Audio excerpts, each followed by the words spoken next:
그래서 우리 하나님의 말씀은요, 이사야 66장 1절 그리고 누가복음 11장 21절로 두 군데 말씀 함께 우리 찾으셨으면 한 목소리로 함께 이사야 66장 1절 먼저 함께 있습니다.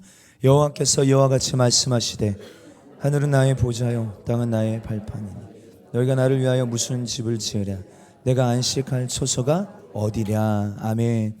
누가복음 11장 21절로 26절입니다. 함께 읽습니다. 시작.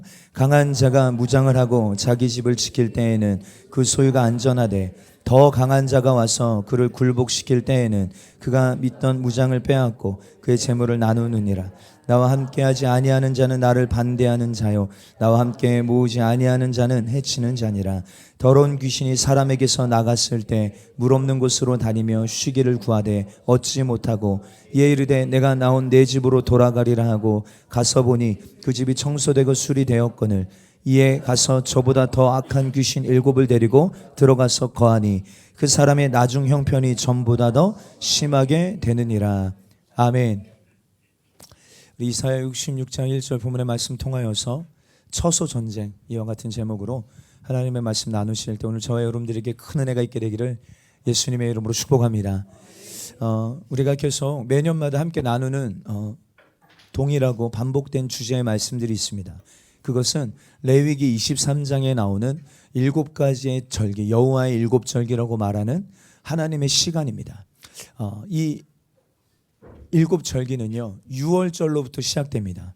6월절, 무교절, 초실절, 오순절, 나팔절, 대속제일, 그리고 장막절 7가지의 절기를 우리는 주목하여 보면서 이 시간 가운데 하나님이 하시는 일들을 우리는 믿음의 눈으로 바라보는 것이죠. 이 7절기는요 중요한 건 사람이 만든 절기가 아닙니다. 하나님이 만드시고 나의 절기다, 여호와의 절기다라고 말씀하여 주셨습니다. 굉장히 중요한 시간인 것이죠. 그런데 이 절기라는 단어가 무슨 뜻이냐? 모에드라는 단어예요. 모에드. 여러분 모에드라는 시간은요 하나님께서 인간을 위하여 인간을 만나시기 위하여 지정해 놓으신 어떤 시간과 장소를 말하는 단어입니다. 그러니까 여러분 이 모에드라는 단어는 시간으로도 해석되고요 장소라고도 해석됩니다. 근데 하나님께서 인간을 만나기로 작정하신 시간 혹은 장소. 그래서 여러분들 성막이 불려질 때 성막에도 이름이 많죠. 성막의 별명이 많다고요. 그런데 그 중에 회막이라고 불릴 때에는 여러분 어떤 특성을 가지는 것이에요? 하나님이 인간을 만나주시는 장소로서의 개념으로 설명할 때는 회막이라 성경은 말하고 있습니다.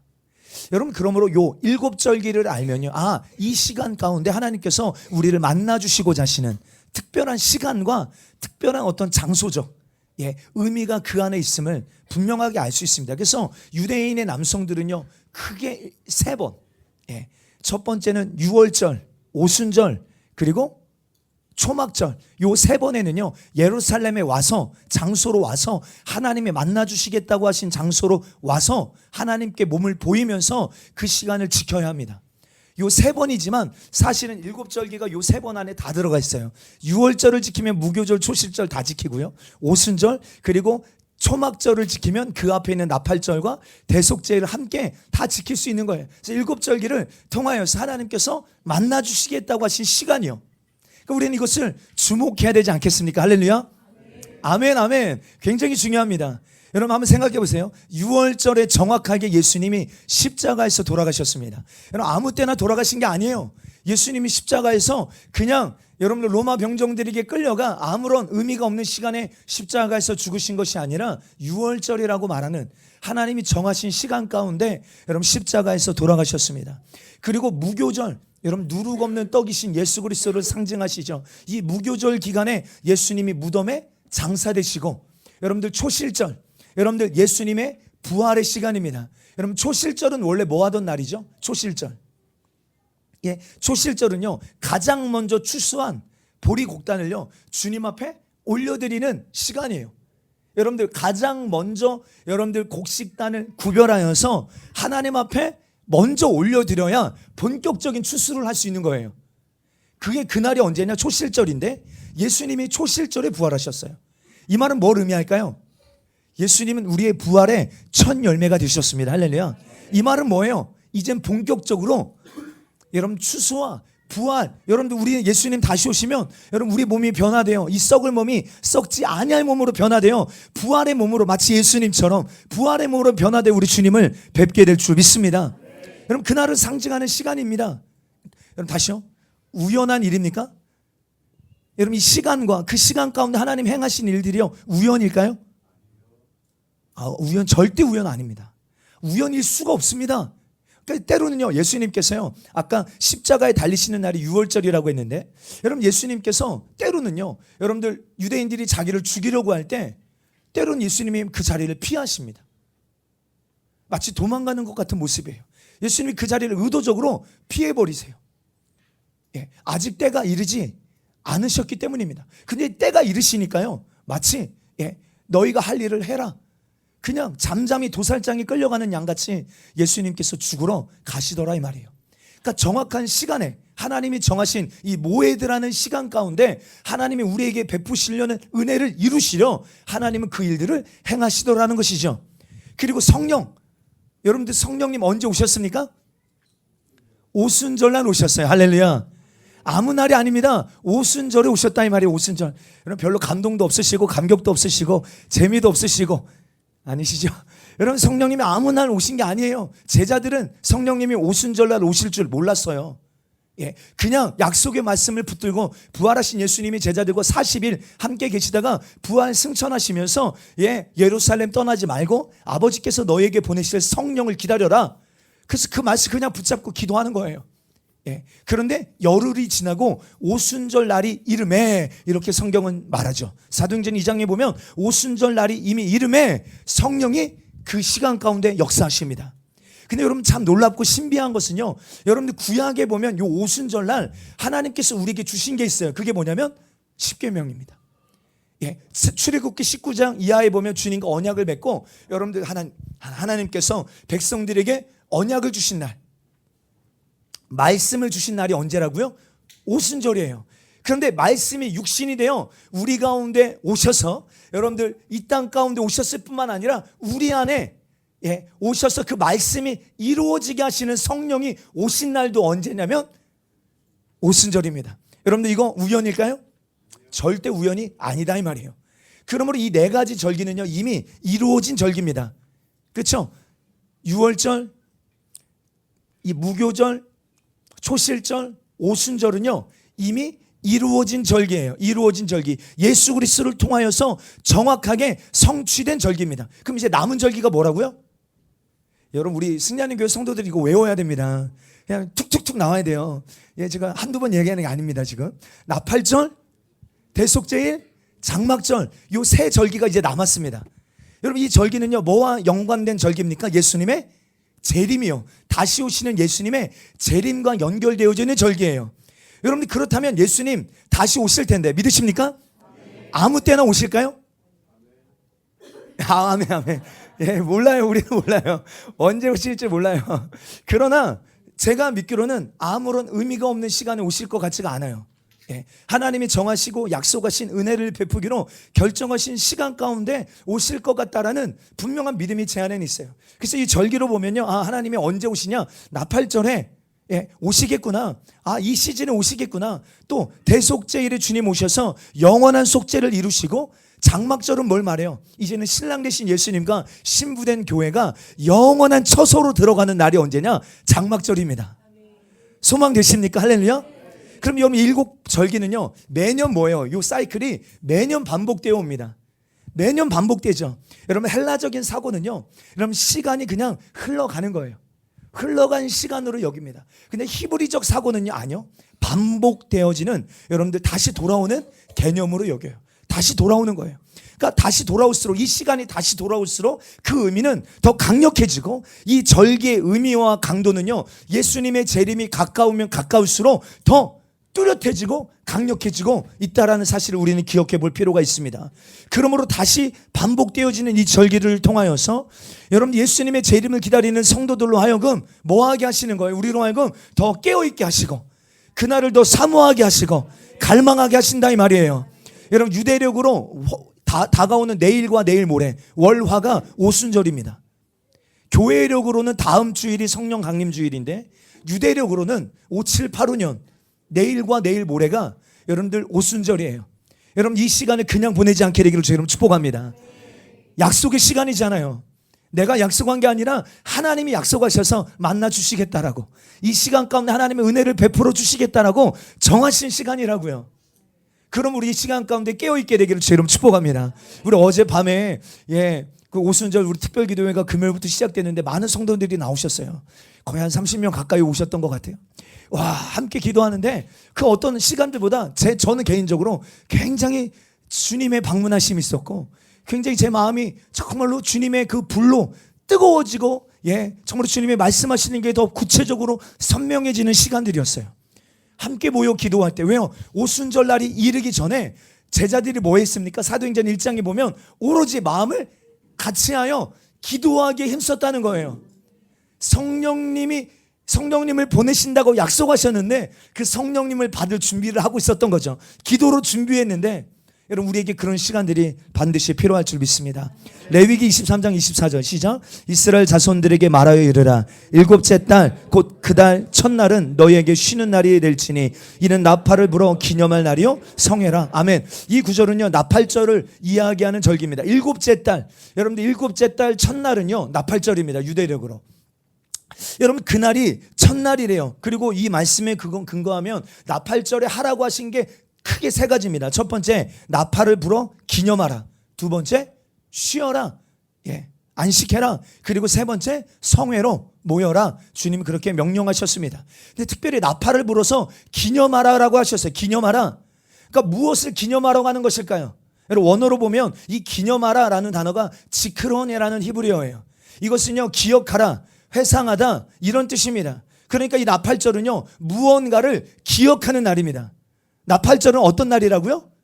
뭔가를 기억하는 날이에요. 나팔을 불어 그 나팔 소리를 들을 때 뭔가를 기억하는 날이라는 거예요. 근데 그때 부는 나팔이 있다고 했죠. 첫 번째는 뭐예요? 테키야. 부. 여러분 테키야의 의미가 뭐였습니까? 예수님께서 만국의 왕으로 주님이 다시 오신다는 여러분 분명한 사인인 것이죠. 쉐바림. 부. 어떤 의미가 있습니까? 영적으로 회개하라, 돌이켜라, 왕이 곧 오신다. 이제 때가 되었다. 테로와 깨어나라. 더 이상 잠들어 있지 마라. 이제 마지막 경고의 나팔과 같은 성격이 있습니다. 그리고 테키야 그돌라. 부. 숨이 끊어질 때까지. 뭘 의미하냐면 왕이 오셨다를 상징하는 나팔 소리입니다. 여러분 다시요. 여러분 이 모든 레위기 23장에 기록되어 있는 여호와의 절기는요 다 예수님의 사역과 연결되어 있습니다. 예수님의 초림과 예수님의 재림의 사역과 연결되어져 있어요. 그러므로 우리는 매년 우리에게 주어지는 이 세월 속에 여호와의 절기가 돌아올 때마다 우리에게 이루신, 여러분들 그러면 주님이 기념하라고 하신 날이 또 있어요. 언제일까요? 나팔절이 있고요. 또 있어요. 여호와의 절기 가운데. 언제일까요? 6월절입니다. 6월절. 출애굽기 12장 14절에 너희는 이날을 기념하여 여호와의 절기를 삼아 영원한 규례로 대대에 지킬지니라. 13장 3절. 모세가 백성에게 이르되 너희는 애굽 곧 종되었던 집에서 나온 날을 기념하여 여호와께서 그 손의 권능으로 너희를 그곳에서 인도하여 내셨음이라. 아멘. 이날도 뭐하라고 말하고 있습니까? 기념하라, 기억하라. 그러니까 뭔가를 기억하는 날이에요.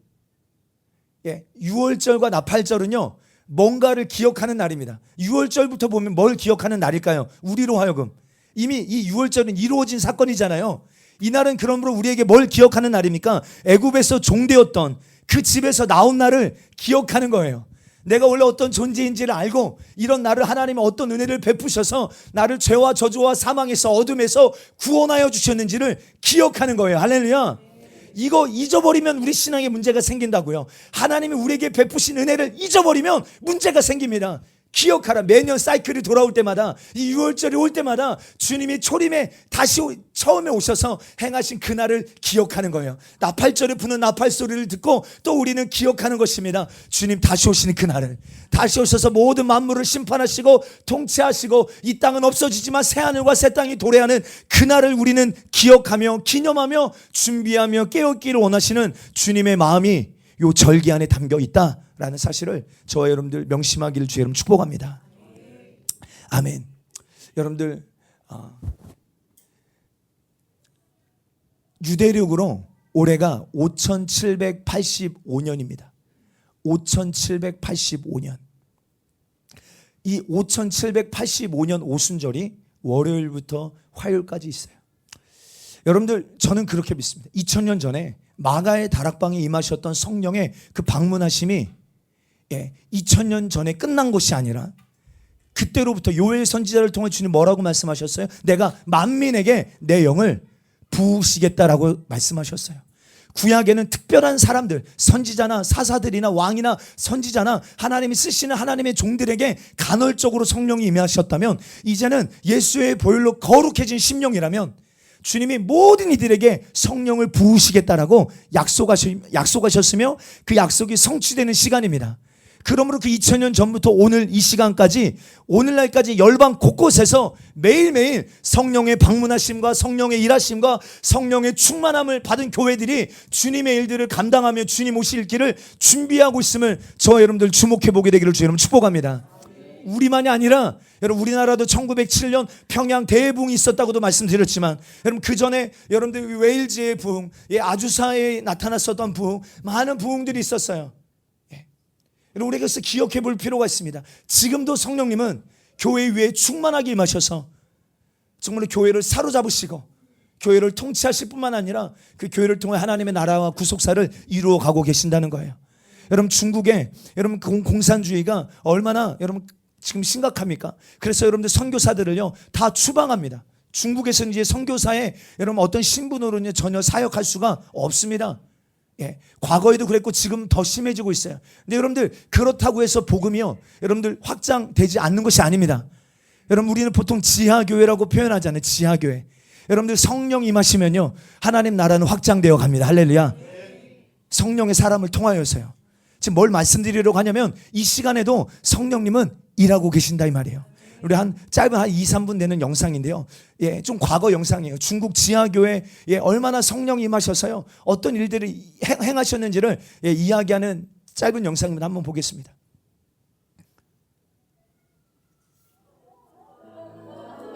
주에만 찬하는 장면입니다.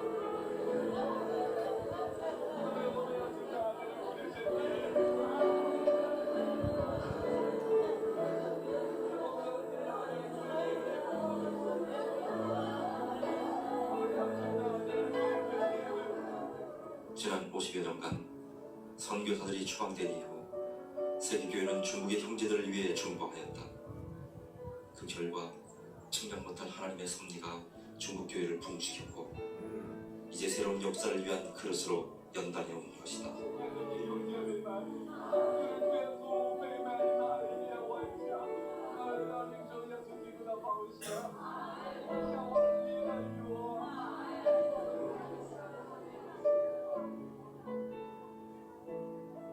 하나님 나라는 결코 죽지 않을 것이다. 그 어떤 고통과 외로움과 눈물과 힘겨움이 있다 해도 결코 멈추지 않을 것이다.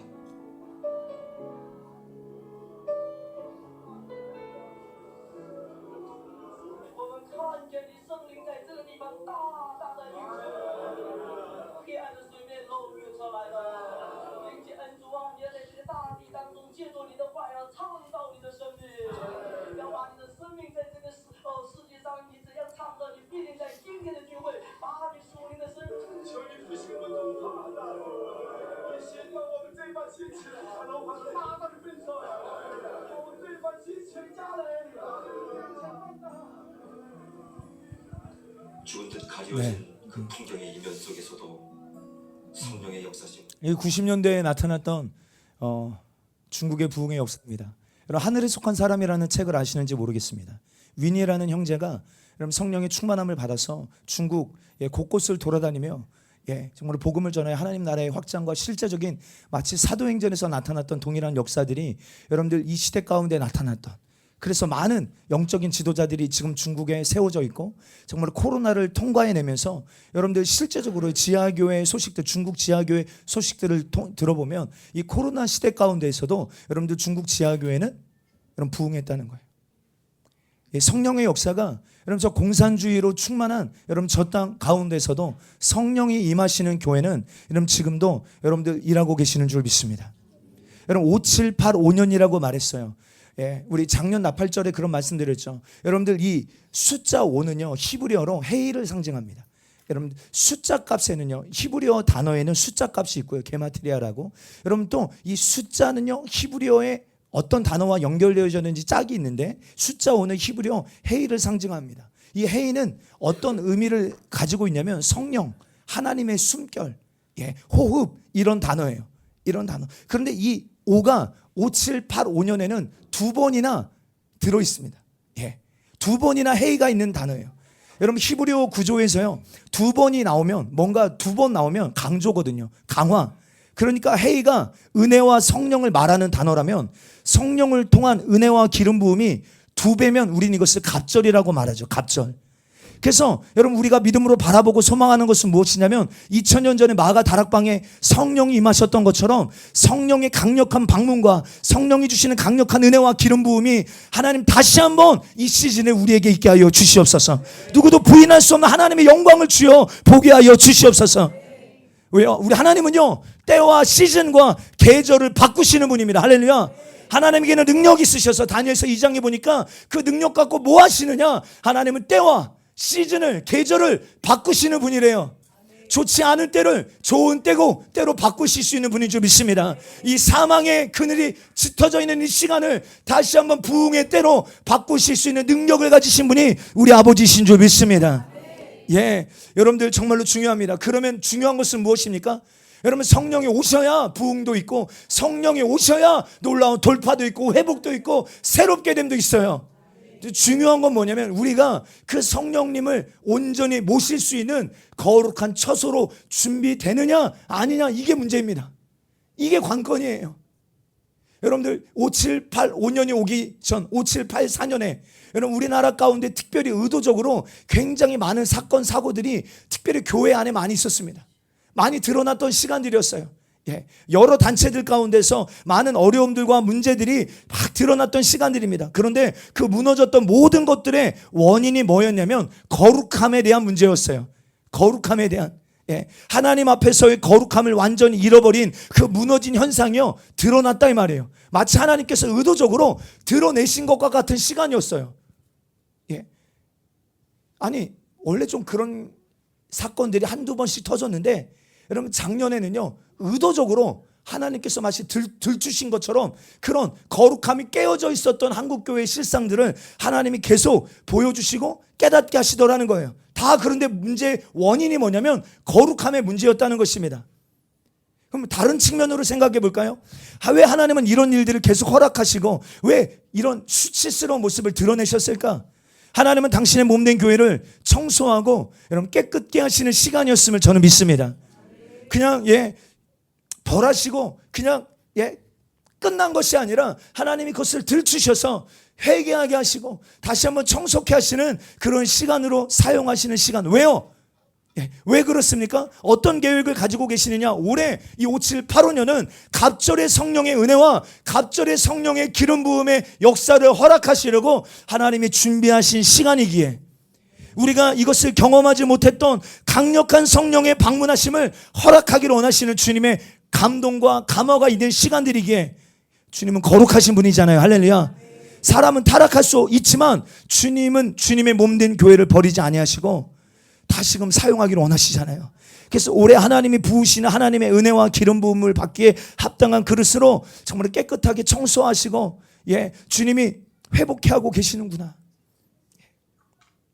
그래서 우리로 하여금 그 주님의 임재를 온전히 누려 그 주님의 성령의 충만함을 우리가 온전히 여러분들 우리가 장악당하여서 그 주님의 임재를 뭐하는 운반하는 여러분 주님의 임재를 운반하는 성령이 내 안에 오시면 그 하나님의 임재가 내 안에 계시기에 내가 가는 곳곳마다 하나님의 임재가 풀어지고 할렐루야 하나님 나라가 확장되어지고 그 일을 우리를 쓰시려고 우리를 거룩하게 하시는 시간으로 하나님이 삼고 계심을 믿게 되기를 주의 이름 축복하며 그래서 이 나라와 이 민족을 위하여서도 우리가 다시 한번 여러분들 유월절도 주님이 다시 한번 유월절을 지키지 못한 자들에게 두 번째 유월절을 허락해 주셨던 것처럼 이 민족 가운데도 하나님 다시 한번 부흥을 주시옵소서라고 기도하기를 원하신다면 다시 한번 이 민족 가운데 회개의 영을 부어 주옵소서.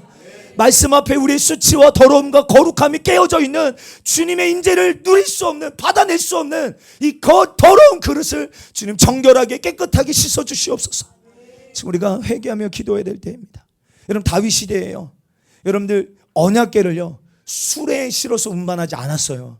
그런데 여러분들 잃어버린 언약궤를 되찾아올 때 우리가 아는 것처럼 여러분 수레에다가 여러분 언약궤를 실어 옵니다. 왜요? 수레는요 쉽게 설명하면 운반하기에 빠르죠. 편리하죠. 그렇잖아요. 운반하기에 편하고 빨리 편합니다. 근데 마치 이 시대 예배가 꼭 그런 모습 같아요. 이제 코로나를 지나고 나서 대가집을 하면서 성전에 모여서 함께 모여 기도하는 거 예배하는 거 정말로 불편해하고 너무 편하게 그냥 휴대폰으로 유튜브 틀어서 내가 원하는 말씀 클릭해서 여러분들 예배 드릴 수 있는 그런 시대가 되었잖아요. 중요한 거는 여러분들 예배 시간도 저에게는 주일날 2시간 정도 예배를 드리는데 예배 시간도 갈수록 짧아지고 찬양 유행도 계속 빠르게 흘러가고 인간적인 방법으로 분위기를 끌어올리려는 분위기도 강하고 그런데 여러분들 수레에 싣고 운반되어지는 언약궤는요 예루살렘 근처에도 가지 못합니다. 수레로 운반하는 그 언약궤가요 예루살렘 근처에 가지도 못하고 멈춰지게 되죠. 다시 말합니다. 하나님의 영광과 하나님의 임재는요 수레에 실어서 운반할 수 없습니다. 인간의 어떤 수단과 방법으로 안 된다 이 말입니다. 여러분 예수님은 왕이시기 때문에요 마치 가마꾼들이 필요해요. 조선시대 가마꾼 아세요? 가마꾼들 법궤 위에 시은좌가 있습니다. 시은좌 그 뚜껑이죠. 그 뚜껑 위에 하나님이 좌정하신다라고 생각했어요. 그래서 하나님 그곳에서 백성들에게 말씀하신다. 그래서 대제사장은 1년에 한 번 지성소에 들어갈 때 하나님의 존전을 보면 안 되니까 옆으로 이렇게 들어갔다고요. 연기로 가리고. 그래서 주님이 거기에 좌정하신다고 생각했습니다. 그러니까 제사장들이 법궤를 어깨에 매는 것은요 주님이 그 위에 왕으로 앉아 계시는 것이고 왕의 임재를 우리가 뭐 하는 거예요? 운반하는 거예요. 운반하는 것. 그런데 수레에 법궤를 실어서 운반하는 것은요 왕을 왕으로 인정하지 않은 행위이기도 합니다.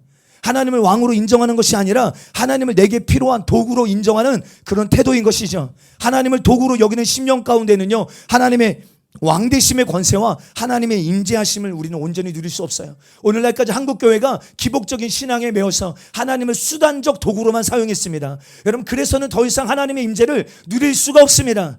그러므로 정말 우리에게 필요한 것은 예수님을 우리의 진정한 왕으로 모셔드리는 것이고 예수님을 유일한 왕으로 경배하는 영이 오늘 마지막 때 우리에게 풀어져야 될 줄 믿습니다. 그래서 우리는 6걸음 걷고 한 걸음 멈추고 경배하고 6걸음 걷고 한 걸음 멈추고 경배하고 이게 우리의 삶에 어떻게 나타납니까? 6일 일하고 하루 쉬고 이 시간 가운데 하나님 온전히 안식을 누리고 하나님을 예배하고 다른 사람들이 보면 어떻게 볼까요? 저렇게 가면 6일 6걸음 가고 한 걸음 쉬고 경배하고 세상 사람들이 보면요 야 저렇게 가서 언제 가냐 저렇게 가서 언제 다 가?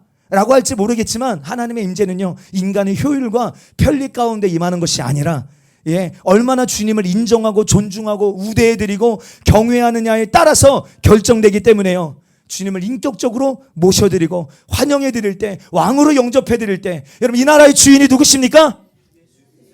이 나라의 주인이 누구십니까? 왕이 누구냐?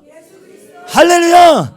우리가 이것을 온전히 인정해드릴 때 우리는 주님의 임재를 경험할 수 있습니다. 그럼 우리의 갈망함은 무엇입니까? 주님 오셔서 우리의 갈망함 다른 게 아닙니다. 오늘 우리가 이 자리에 모여서 우리가 갈망하는 건 다른 게 아닙니다. 주님 오셔서 우리 안에 가득 채워 주시옵소서. 주님의 그 충만하심을 내가 보기 원합니다. 경험하기를 원합니다. 누리기를 원합니다. 그러므로 여러분 이 시즌에요 정말로 주님의 강력한 방문하심을 준비하는 시간이 되기를 주의 이름으로 축복합니다. 왜? 이게 주님의 갈망함이에요. 사실요. 우리가 지금 원하잖아요. 주님 원합니다. 주님의 방문을 원합니다. 주님 오시옵소서라고 우리가 요청하지만 사실요, 성경 전체를 보면 이거는 우리의 갈망 이전에 하나님의 갈망이세요. 하나님이 우리를 만나기를 원하시고 우리와 함께하기를 원하시고, 예, 우리와 온전한 연합을 이루기를 원하시는 건 주님의 갈망함이세요. 예, 그러므로 이번 5085년 굉장히 상징적인 시간입니다. 이 시간 여러분, 뭔가 하나님께서 갑절로 은혜 주실 것들을, 기름 부어 주실 것들을 기대하고 이것을 바라보고 이것을 받을 수 있는 그릇으로 준비되는 여러분 귀한 시간 되어지게 되기를 주 여러분 축복합니다. 여러분들 이 시간을 통하여서 여러분들 안에 더 축사가 일어나고 여러분들 안에 묶여있던 모든 더러운 영들이 떠나가고 영이 맑아지고 영적인 전환이 일어나게 되기를 원합니다. 그러려면 과거에 묶여있던 모든 것들, 쓴뿌리들, 지금도 그 쓴뿌리가 오늘 내 삶에 영향을 주고 있는 어떠한 것들이 있다면 여러분 옛사람의 모습들 완전히 다 청산되어지게 되기를 주 여러분 축복합니다. 그리고 더 이상 나는 사람에게 끌려다니지 아니하리라, 환경에 끌려다니지 아니하리라. 아멘 좀 해. 할렐루야. 환경에 의하여, 상황에 의하여 결정하고 끌려다니는 사람 되지 말자 이 말입니다. 예, 주님 나의 왕이시라며요. 주님 나의 통치자시라며요. 내 걸음걸음을 주가 인도하시도록 주님께 맡겨드리고 주님을 신뢰하며 주님 온전히 내 안에 거하실 수 있는 그릇으로 준비되는 이것, 여러분 이것보다 지금 중요한 것이 없습니다. 오늘 우리가 아까 읽었던 누가복음 11장 21절 말씀 이하에 보면요, 강한 자가 와서 무장하고 그 집을 지키고 있습니다. 여러분들 사람들의 심령 가운데는요, 오늘 이 말씀에 근거하면 둘 중에 하나입니다. 하나님의 집이냐 아니면 귀신의 처소냐, 둘 중에 하나예요. 좀 충격이죠. 둘 중에 하나라니까요. 진공 상태는 없습니다. 사람은요 비어있는 상태로 그냥 있지 않아요. 둘 중에 하나입니다. 하나님의 집이냐, 하나님이 거하시는 집이냐, 아니면 귀신의 처소냐, 둘 중에 하나라 말할 수 있겠습니다. 여러분 귀신이요, 여러분 우리가 늘 말하죠. 영은요, 영적인 세상의 영은 우리 안에 갈망함을 일으킵니다. 그 갈망함에 우리가 취하면요 문을 열어주게 되어져요. 그리고 사단이 들어와서, 귀신이 들어와서 우리 안에 수많은 역사들을 할 때 처음에는 그 갈망함으로 우리가 요청합니다. 근데 우리가 그것에 취하여서 사로잡히게 되면요, 더 이상 내 원함으로 너 나가 라고 한다고 나가지지가 않습니다. 사로잡히는 거예요. 결박당하는 것입니다. 그래서 죄를 짓는 자는 죄의 종이라 라고 이야기할 만큼요 완전히 사로잡히는 거예요. 여러분 묶여있는 것입니다. 그러면 여러분 여기서 어떻게 하면 자유하게 될 수 있다고 성경은 말합니까? 더 강한 자가 와야 된다는 거예요. 우리 말씀에 근거하면요, 강한 자가 와서 결박하고 있어요. 강한 자가 와서 여러분들의 소유와 여러분들의 생각과 여러분들의 마음을 사로잡고 있어요. 어떻게 자유해질 수 있습니까? 더 강한 자가 오셔야 된다 이 말이에요. 그분이 누구시냐? 성령 하나님이신 줄 믿습니다. 예수 그리스도신 줄 믿습니다. 주님이 왕으로 오셔야 됩니다. 여러분 2030 세대들 여기 계시는데요, 2030 세대가 자기 집을 마련하려고 40년을 벌어도 집 마련하기가 어렵대요. 40년을 벌어도, 지금부터 수인아, 지금부터 40년을 벌어도 내 집 마련하기가 쉽지가 않대. 물론 어떤 집이냐에 따라서 또 어떤 지역이냐에 따라서 조금 다르겠지만 통계에 따르면 평균치 연봉을 가지고 서울에서 집을 살려면요, 내 집 되려면 50년이 평균 걸린대요. 50년. 아마 지금은 내 집 마련하는 게 더 어려운 시대가 되지 않았나 싶습니다. 그래서 많은 사람들이 야, 내 집 마련하는 게 평생의 수건이다 라고 말하죠. 근데 여러분들 사람만 집을 장만하는데 갈망함이 있는 게 아닙니다. 하나님도 집을 장만하는데 관심 있으시고 귀신도 관심 있어요. 여기 사람만 집을 장만하는 게 어려운 게 아닙니다. 하나님도 집을 찾고 계시는데 제일 집을 장만하기 어려운 분이 하나님이세요. 오늘 우리가 아까 읽었던 이사야 66장 1절에 보면 너희가 나를 위하여 무슨 집을 지으랴, 내가 안식할 처소가 어디랴. 주님이 거하실 처소가 어디냐 이 말이에요. 주님이 거하실 수 있는 처소가 어디냐 이 말입니다. 사람들은요 점점 어떻게 변해 갑니까? 돈을 사랑하고 세상을 사랑하고 이기적이고 음란해가고 여러분들 교만해지고, 그러니까 하나님이 처소를 삼고 싶으셔도 삼을 수 없는 그런 실상이 되어져 버리고 말았다는 거예요. 근데 하나님의 집도 사람이고요, 귀신의 집도 사람입니다. 여러분들 집을 가장 쉽게 장만하기 쉬운 사람이 사람이 아니죠. 영이 누구예요? 귀신입니다. 존재가. 집을 장만하기 가장 쉬운 존재는요 귀신이에요. 귀신. 왜요? 사람들이 이미 귀신이 살기 너무 좋은 상태로 만들어져 있어요. 리모델링이 다 되어 있어. 만들어져 있다니까요. 예. 여기 요 근처가 다 부영 아파트잖아요. 거의 다. 부영 아파트의 특징이 뭔지 아세요? 몰딩이 체리색 몰딩이. 근데 그게 왜 이렇게 촌스러운지 모릅니다. 옛날에는 그게 이뻤는지 모르는데 지금 이렇게 집을 방문해 보면 그 체리색 몰딩이 굉장히 촌스러워. 그래서 이거를 막 견디지 못해서 막 붓을 들고 흰색으로 막 칠하고, 예. 막 이렇거든요. 예. 그래서 여러분 이사 가면 뭐 그런 부분들을 리모델링 하잖아요. 내가 원하는 대로. 여러분 귀신이요. 여러분들 사람을 자기의 처수 삼아서 들어가기를 원하는데 얼마나 쉬운지 몰라. 이미 다 준비되어 있어요. 이미 다 만들어져 있는 것입니다. 예. 여러분 이 세상 거의 모든 사람들이요. 여러분 지금 누구의 집이 되어져 있는가 우리 주목해 봐야 합니다. 수많은 사람들 잘 생각해 보세요. 수많은 사람들에게는요 오늘날 옳고 그름이 중요하지 않습니다. 지금 이 세대를 살아가는 사람들 안에요 옳고 그름이 뭐냐 이거 중요하지 않습니다. 예, 그렇게 남에게 못된 짓을 저질러도 뻔뻔합니다. 거짓말 구단입니다. 북한에서 자행되는 각종 고문과 대량 학살, 여러분 인권 유린을 보면서도 야 사람이 어떻게 저렇게 악해질 수 있어? 라고 할지 모르겠지만 여러분 임신한 여인 위에 막 널뛰기 하며 강제 낙태시키는 그런 모습을 보면서 여러분 북한의 사람 얼마나 짐승보다 더 악하고 악독합니까? 근데 우리 남한에는 안 그렇습니까? 여러분들 전 세계에서 낙태율이 가장 여러분 높은 나라가 우리나라입니다. 아세요? 예. 여러분 부모의 손으로 자녀를 찢어 죽이는 이 살인을 저지르면서도 죄책감 하나 느끼지 못하는 이것이 여성의 자기결정권이라고 말하면서 이 끔찍한 범죄를 아무런 죄책감 없이 저지르는 나라가 여러분 우리나라가 되고 말았습니다. 아십니까? 예. 그러니까 어쩌면요 더 여러분들 끔찍한 죄들이 우리 안에 더 많이 나타나고 있습니다. 그러니까 대부분의 사람들이요 귀신의 집이 되어져 가고 있어요. 여러분 옛날에 그 에버랜드나 놀이동산 가면 귀신의 집 있죠. 귀신의 집. 마치 우리가 그렇게 만들어지고 있다고요. 대부분의 사람들이 원수 귀신에게 장악당해 있습니다. 하나님의 집이 되어야 될 저와 여러분들이 하나님은 그 사람을 떠나시고 그래서 하나님의 성품이 그 사람에게 나타나지 않고 귀신이 들어가서요. 이 귀신의 성품이 나타납니다. 귀신의 특성이 나타나요. 아십니까? 혈기, 짜증, 분냄, 악독함, 거짓, 탐욕, 부패, 음란, 정의가 없고 불의하고 무정하고 원망하고 진리를 사랑하지 않고. 근데 이런 모습은요 세상에만 있는 것이 아니라 교회 안에서도 너무 쉽게 찾아볼 수 있다. 왜요? 성도나 목사나 하나님의 집이 아닌 사람들이 너무 많기 때문입니다. 예. 그러니까 내가 하나님의 집이냐 귀신의 집이냐 여러분 굉장히 실제적인 질문 아니겠습니까? 여러분 오늘 이 시즌은 우리 다 주님이 거하실 처소가 되기를 주의 이름 축복합니다. 축복합니다. 오늘 예배 가운데 우리 함께 말씀을 듣고 조금 이따 기도할 때 실제로 내 삶을 장악하고 있었던 원수마귀 사단 귀신 역사 예수의 이름 앞에 떠나가고 여러분들 거룩해진 예수의 보혈로 씻어진 심령 가운데 우리 주님 모셔드리십시다. 할렐루야. 꼭 기억해야 됩니다. 둘 중에 하나입니다. 자녀들도 마찬가지입니다. 둘 중에 하나예요. 아이들이라고 아니요. 연세 많다고 아니요. 둘 중에 하나입니다. 여러분 참된 그리스도인은요 하나님의 집이에요. 사도 바울은 성경에서 거듭 이렇게 말합니다. 고린도전서 3장 9절 시작. 우리는 하나님의 동역자들이요 너희는 하나님의 밭이요 하나님의 집이라. 16절 너희는 너희가 하나님의 성전인 것과 하나님의 성령이 너희 안에 계시는 것을 알지? 여러분 우리를 뭐라고 말합니까? 너희는 너희가 하나님의 성전, 하나님이 거하시는 성전이래요. 고린도전서 6장 19절 너희 몸은 너희가 하나님께로부터 받은 바 너희 가운데 계신 성령의 전인 줄을 너희는 너희 자신 것이. 여러분 예수의 보혈로 우리를 사셨습니다. 할렐루야. 피값 주고 사셨다니까요. 얼마나 은혜입니까? 예. 여러분 우리는 마땅히 죽어 지옥 갈 수밖에 없는 자들입니다.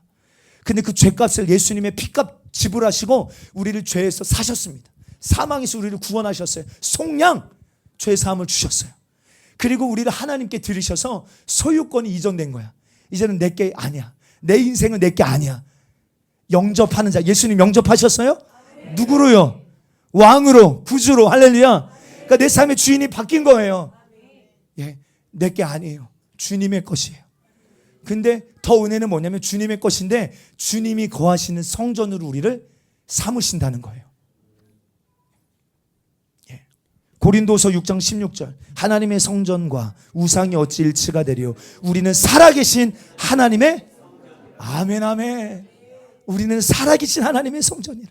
바울이 계속 여러 번 강조하는 게 뭡니까? 너희는 하나님의 집이다.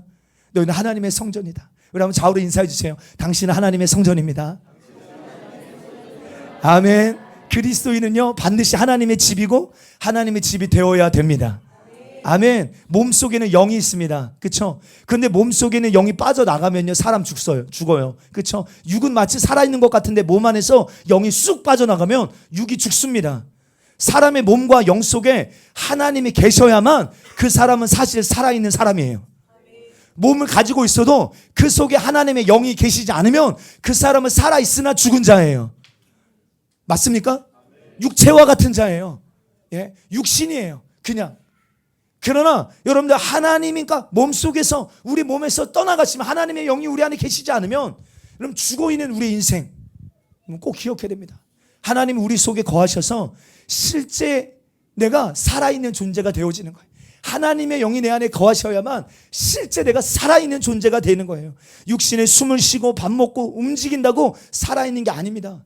육신대로 행하면 육신대로 살아가고 육신의 생각대로 살아가면 반드시 죽지만 내 안에 계신 성령의 뜻대로 살아가는 자만이 실제로 살아있는 사람이요 선한 일과 선한 행실과 아름다운 열매를 많이 맺을 수 있다는 거예요. 예. 다시요. 하나님의 집이라는 건 뭘 말할까요? 그 집의 주인이 하나님이시라는 거예요.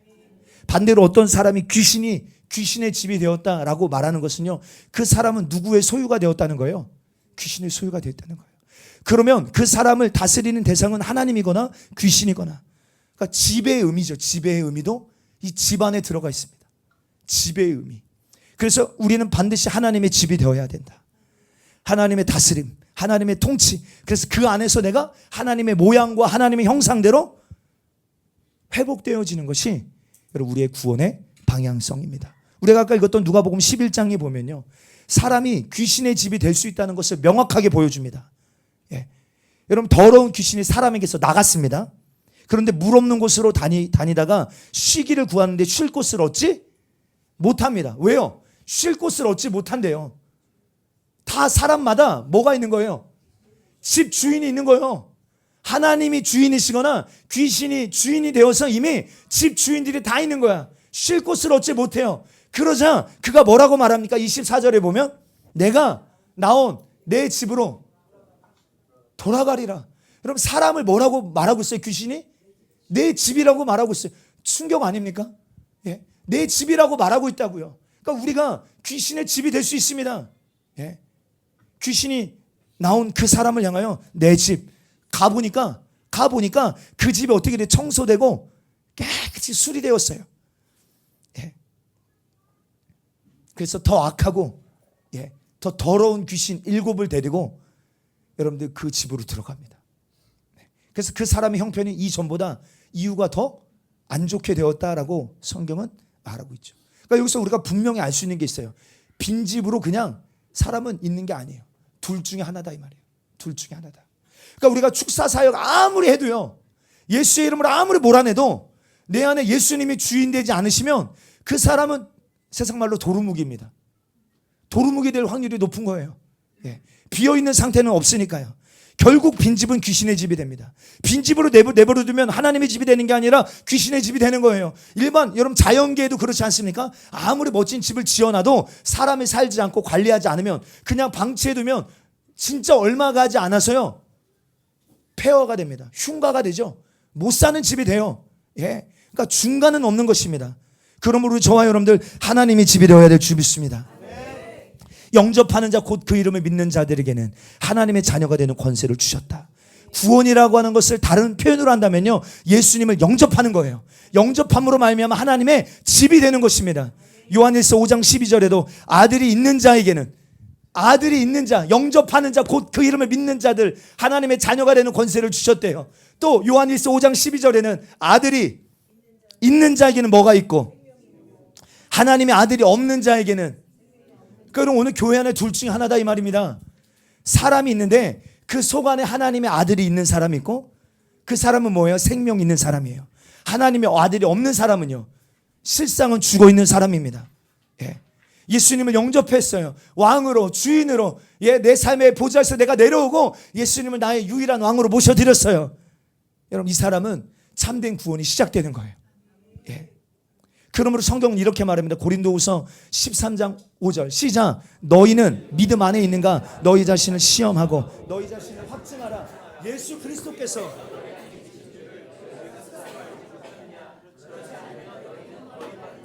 할렐루야.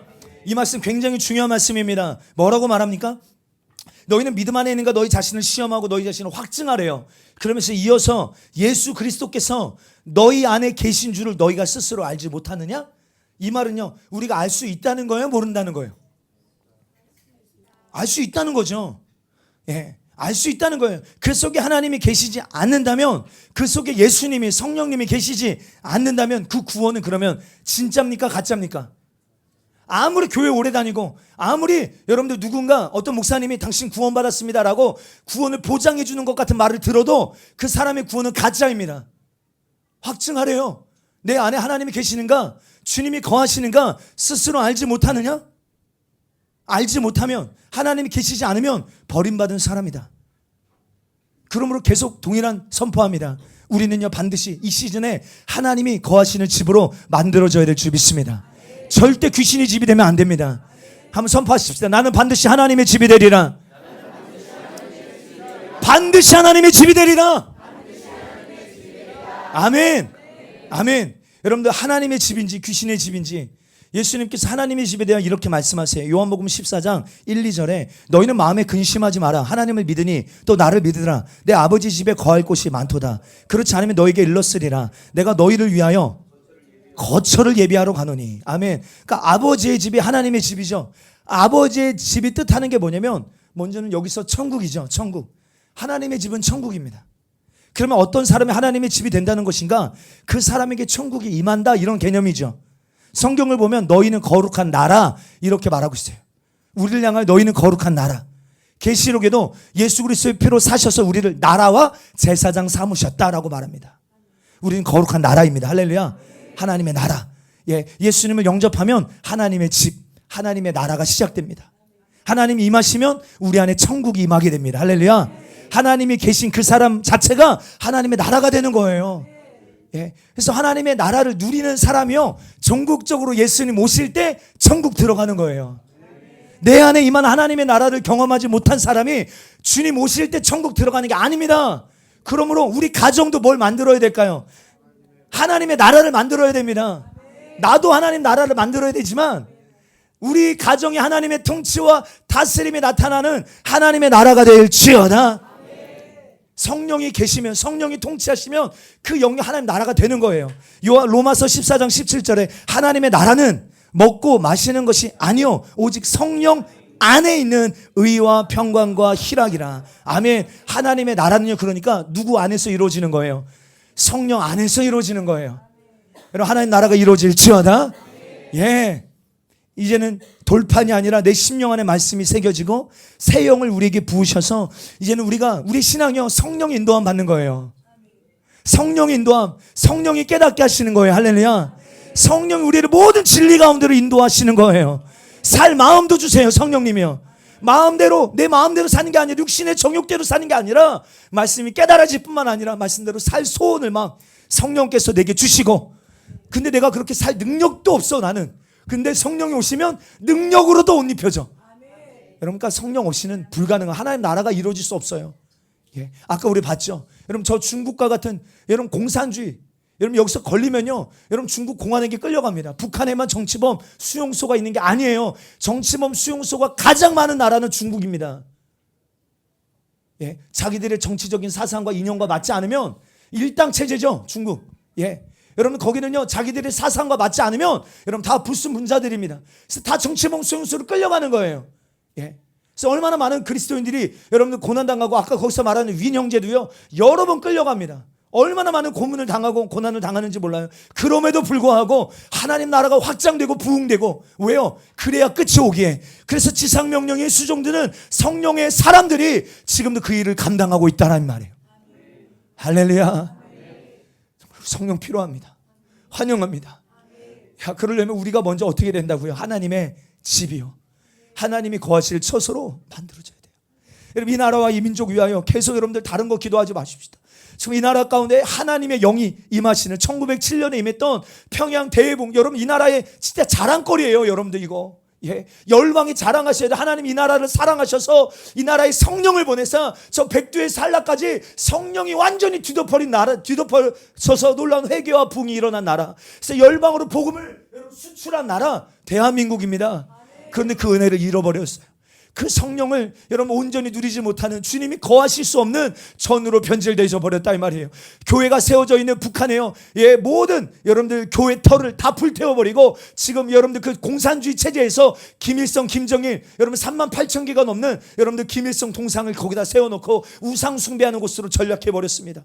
여러분 이 나라는, 한국교회는 어떻습니까? 하나님이 주신 엄청난 구원의 은혜를 누리고 경험하면서 여러분 기복적인 신앙으로 변질되고, 교회 안에 수많은 이론과 신학 철학과 교리와 학문과 인본주의와 종교다원주의로 교회가 교회의 기능과 역할을 감당하지 못하고 빛을 잃어버리고 교회가 타락해서 주님이 거하실 수 없는 처소가 되어져 버렸다 이 말입니다. 주님 이대로 끝이라 말씀하지 마시고 다시 한번 주님 우리에게 회개의 영을 부어주셔서 주님이 거하실 수 있는 하나님 거룩한 대한민국으로 회복시켜 주시옵소서. 우리 어제도 함께 나눴지만 계시록 18장 2절에 보면요, 여러분 그 바벨론 무너져야 될 이게 마지막 때 여러분 하나님을 대적하는 바벨론, 여러분 이것이 어떤 국가적으로 또 어떤 도성으로도 설명할 수 있겠지만 여러분 우리 안에도 여러분 이 성이 세워질 수 있습니다. 여러분 그런데 어떤 곳이라고 말하냐? 귀신의 처소와 각종 더러운 영이 모이는 곳, 각종 더럽고 가증한 새들이 모이는 곳이 되었대요. 여러분 나라 차원에서도요, 이 나라를 덮고 있는, 우리 지난주에도 이야기 나눴지만 눈에 보이지 않는 영계가 있습니다. 영적 세계가 있어요. 이 나라 가운데 계속 거짓의 영을 푸는, 음란의 영을 푸는, 수많은 하나님께로부터 오지 않은 이념과 사상의 영을 푸는, 분열의 영을 푸는, 갈등의 영을 푸는, 진리를 보지 못하고 하나님의 말씀에 대적하게 만드는 불순종의 영들이요, 이 나라를 막 덮고 있습니다. 그러니까 각종 더러운 영들이요, 이 나라 가운데 막 소집되고 있는 거예요. 왜요? 이 나라를 향한 하나님의 거룩한 뜻이 이루어지는 것을 방해하고 해방하려고. 여러분 우리가 그냥 침묵하고 방조하는 것이 아니라 여러분 우리가 깨어나, 여러분 오후 예배 때도 나누겠지만 우리는 키맨들입니다. 할렐루야. 여러분 교회가 입을 열어 부르짖어 기도할 때 하늘의 문을 뚫어내고 하늘을 열어내고 하나님의 뜻이 이 땅 가운데 이루어지는 일에 주님 우리의 기도와 간구를 사용하여 주옵소서. 근데 우리도 뭐가 될 수 있어요? 귀신의 처소가 될 수 있어요.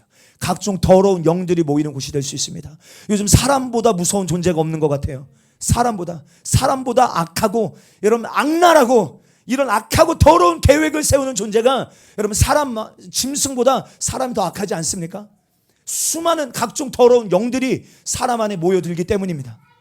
가면 갈수록 더해질 것입니다. 근데 여러분 이게요 그냥 되는 게 아니에요. 여러분들 우리에게도 이게 들어오는 틈이 있습니다. 에베소서 4장 26절 27절 시작. 분을 내어도 죄를 짓지 말며 해가 지도록 분을 품지 말고 마귀에게 뭐 주지 말아요? 틈. 이 틈이라는 단어가 토포스라는 헬라어인데 이게 점거, 장소. 그러니까 내가 화를 내고 분노할 때 점거 당하게 되고 장소를 허용하게 되는 여러분 그런 표현입니다. 틈을 주지 말라는 거예요. 틈을 주지 말라는 거예요. 여러분들 요한복음 13장 2절에 보면 마귀가 벌써 시몬의 아들 가룟 유다의 마음에 예수를 팔려는 생각을 넣었대요. 생각을 넣습니다. 여러분 그러면 틈이 있었을까요? 없었을까요? 있었겠죠. 여러분 결국에 어떻게 되죠? 13장 26절에 보면 사탄이 그 속에 들어갑니다. 가룟 유다의 심령 가운데 생각만이 아니라 그 속에 사탄이 들어가요. 근데 이게 그냥 그렇게 들어가서 그를 장악하여 나중에 어떻죠? 가룟 유다가 실제로 예수님을 팔 뿐만 아니라 회개하지 않고 후회하여 스스로 목숨을 끊죠. 그러니까 끝까지 사단에게 장악당하여 인생이 얼마나 종국적으로 비참해지는지를 한 장면을 보여줍니다. 그런데 언제 틈이 생긴 건가요? 여러분 그가 여러분의 돈에 대한 욕심이 생겼었어요. 근데 요 13장 바로 전에 12장에 보면요 한 사건이 있는데 예수님이 베다니에 들어가셔서 식사하시는 장면이 나옵니다. 그런데 그때 한 마리아가 자기의 향유를 깨트려서 예수님의 발에 쏟아붓는 장면이 나와요. 근데 마태복음이나 마가복음에 보면 예수님의 머리에 부었대요. 그러니까 사실 같은 장면입니다. 머리와 발. 어쨌든 여러분 그런데 그 모습을 보고 다른 제자들도 예, 그 여인을 꾸짖어요. 야, 이것을 팔아. 팔면 200데나리온은요 그 당시에 2,400만 원. 그러니까 한 사람 노동자가 1년을 벌어야 되는 어떤 연봉 정도 되는 거예요. 근데 여성들은요 그 당시에 여러분 어떤 사회적 활동을 할 수 없는 시대입니다. 그래 이거는요 그 여인에게 전재산과 같은 거예요. 결혼 자금과 같은 거고요. 예, 굉장히 자기에게 모든 것을 다 하는 그런 가치가 있는 건데 그것을 깨트려 주님 발 앞에 쏟아 붓습니다. 그러자 여러분 우리가 아는 것처럼 여러분들 다른 제자들이 뭐합니까? 야, 이것을 가난한 자들에게다 팔아. 예, 더 좋은 일 할 수 있는 거 아니냐? 예. 그러니까 제자들도 그런 말을 했다는 거예요. 그러니까 여러분 그런 유혹이 찾아왔어요. 그런데 실제적으로 틈이 돼서 틈을 열어줘서 그 생각이 쑥 들어와서 사로잡힌 사람은 가룟 유다예요. 뭘 말하고 있는 것입니까? 그 생각이 나를 지배하도록 내어준 거죠. 그 생각이 나를 사로잡도록 나를 방치한 거예요. 주님이 책망하시잖아요. 이는 나를 나의 장래를 예비하는 것이다. 정말 하나님 하신 일들을 기념하며 하나님 내게 베푸시는 은혜를 찬양한 아무도 몰라. 주님과 독대하는 그 여인만 하나님 내게 베푸시는 은혜를 감사하며 드리는 그 놀라운 예배. 주님이 이것을 책망하실 때 제자들은 그 생각을 여러분들 해결했는 것 같아요. 왜냐하면 그 생각을 통하여 사단이 들어오지 않았거든. 근데 가룟 유다는 어땠냐? 여러분들 틈이 생기게 되고 아예 사단이 들어와서 그를 사로잡아 이런 불의한 병기로 여러분들 그를 결국에 사용하고 맙니다. 저와 여러분들이요, 별것 아닌 우리가 생각할 때 작은 그 틈이 사단이 우리 안에 들어와서 생각을 사로잡고 결국에 우리를 사로잡아서 귀신의 처소 되게 만들고 내가 원하지 않아도 여러분 이 더러운 영이 원하는 대로 평생에 끌려다니면서 여러분 죄의 종로로 타는 여러분 인생이 될 것인가? 아니면 그 죄의 틈을 막아내고 할렐루야, 죄가 드나드는 그분을 우리가 예수님의 이름으로 차단하고 더 이상 원수에게 나를 내어주지 아니하리라. 세상을 향한 모든 문들을 닫기로 오늘 이 예배 가운데 결정하게 되기를 주의 이름으로 축복합니다. 내가 하는 말이 여러분 사단에게 문을 열어줄 수 있습니다. 하나님 앞에 우리가 여러분들 취하는 모든 혼적인 반응들이 여러분 원수에게 문을 열어줄 수 있다 이 말입니다. 내가 보고 듣고 생각하는 모든 영역들이 여러분 원수에게 문을 열어줄 수 있는 통로가 되기도 합니다. 기억하십시오. 정말로 여러분들 우리가 이 시즌에 월요일, 내일과 내일 모레 여러분 오순절 기간입니다. 우리 이때 주님이 약속하신 성령의 그 충만함 이것을 사모하신다면 여러분 거룩한 전으로 예수의 보혈로 깨끗하게 씻어 정말로 주님만 왕이십니다. 주님의 통치와 다스림을 사모하며 갈망하는 예배자들로 만들어지게 되시기를 예수 그리스도로 축복합니다. 우리 마지막 두 구절만 우리 읽고 기도하겠습니다. 계시록 21장 3절. 내가 들으니 보좌에서 큰 음성이 나서 이르되 보라 하나님의 장막이 사람들과 함께 있음에 하나님이 그들과 함께 계시리니 그들은 하나님의 백성이 되고 하나님은 친히 그들과 함께 계셔서 할렐루야. 이게 종국적으로 이루어질 사건입니다. 그 주님의 갈망함은 뭐예요? 창세기에 보면 하나님께서 에덴 동산을 만드시고 아담과 함께 동산을 거니셨다라고 말합니다. 이 거니시다라는 히브리어가 할라크예요. 할라크가 뭘 말하냐면 동행하다 이런 말입니다. 그러니까 아담과 함께 주님이 뭐 하신 거예요? 동산을 실제로 거니신 거예요. 함께 하시는 거예요. 이거 주님의 갈망함이에요. 근데 죄로 인하여 여러분 어떤 결과가 찾아옵니까? 아담이 에덴 동산에서 쫓겨나게 돼요. 생명나무의 열매를 먹지 못하도록 그 에덴 동산에서 쫓겨나게 된다고요. 근데 그 후에 여러분 에녹과 같은 자들이 일어납니다. 에녹은 누구입니까? 여러분 무두셀라를 낳고 300년 동안 주님과 할라크 동행합니다. 그랬더니 주님과 동행하는 그 에녹을 주님이 얼마나 귀하고 아름답게 여기셨는지 죽음을 보지 않고 그냥 그를 뭐 하세요? 데려가 버리세요. 너무 은혜죠. 모세, 주님이 우리와 함께하지 않으시면 우리로 하여금 그 땅에 올라가라 말씀하지 마시옵소서. 모세는 주님의 마음을 아는 거예요. 주님 우리와 함께하기를 원하시는 거. 성막을 지어라 내가 너희 가운데 거할 처소. 다윗은 아는 거예요. 하나님의 임재를 상징하는 법궤를 가지고 왔는데 기브온 산당에 뭐가 있어요? 모세의 성막이 있어요. 기브온 산당에. 거기다 갖다 놔야 돼 원래는. 그런데 거기다 갖다 놓지 않고 하나님의 임재를 상징하는 법궤를 자기 집 앞마당에 갖다 놓고 여러분들 24시간 365일 끊어지지 않는 예배를 주님 앞에 계속 올려드립니다. 다윗은 뭘 안 걸까요? 하나님이 우리와 함께하기를 원하시는 걸 누구보다 다윗은 이걸 깨달았어요. 왜요? 그동안 사울이 왕이었을 때 하나님의 임재를 상징하는 법궤가 블레셋 땅이 방치되어 있었잖아요. 아무도 찾지 않았단 말이에요. 근데 다윗이 왕이 되고 하나님의 임재를 모셔와서 우리가 하나님의 임재 앞에 머뭅니다. 하나님의 임재 앞에 머무는 게 내가 세상에서 첫날보다 좋습니다. 내가 평생이 주님 앞에 머물며 주님의 아름다우심을 예배하며 주님께 엽짓는 거 내가 원하는 원띵입니다라고 고백했던 다윗이요. 다윗이 주님의 마음을 알았기 때문에 그래요. 예.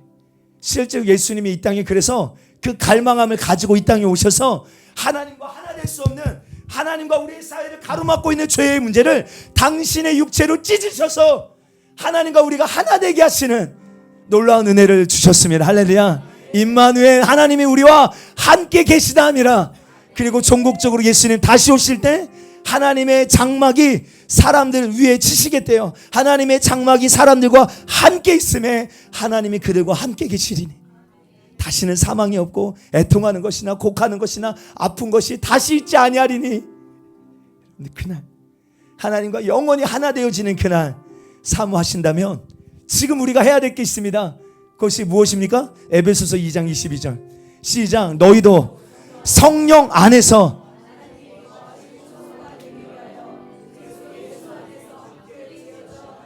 할렐루야. 성령 안에서만 가능합니다. 할렐루야. 성령이 오셔서 가르치시고 깨닫게 하시고 주님 알게 하셔서 내 안에 모든 불순물들을 제거하시고 주님만 거하실 수 있는 처소로 주님 지어져 가게 하여 주시옵소서. 만들어져 가게 하여 주시옵소서.